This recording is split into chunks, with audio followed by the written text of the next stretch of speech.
Now, we're going to talk about financial abuse. And hold up, let's explain those words. Financial abuse.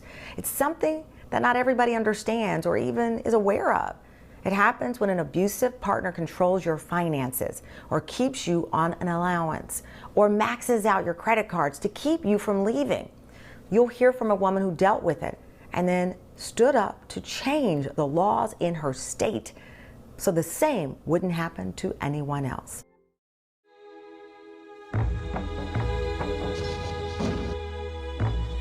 I stayed in an abusive relationship for over a decade because I wasn't even sure that what was happening to me was considered abuse.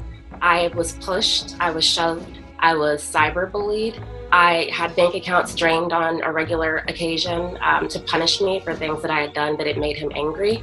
I initially was going to school full time. I was working full time. I also was a mother.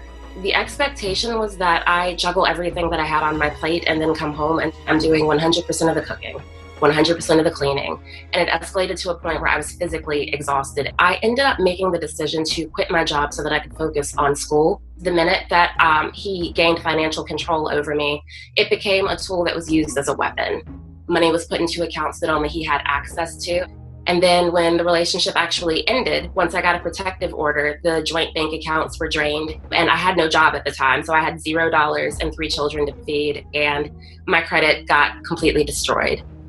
Once I finally started looking for a new place to live because my home was going into foreclosure, despite the fact that by that time I had a really good paying job and I was capable of paying the rent, I couldn't get approved for housing. I wrote a bill that was signed into law on March 23rd, the Domestic Violence Victim Protection Act. That is a Virginia state bill. If their credit is the only thing hindering them from finding housing, they cannot be denied. I've been able to use something awful that happened to me to help other people.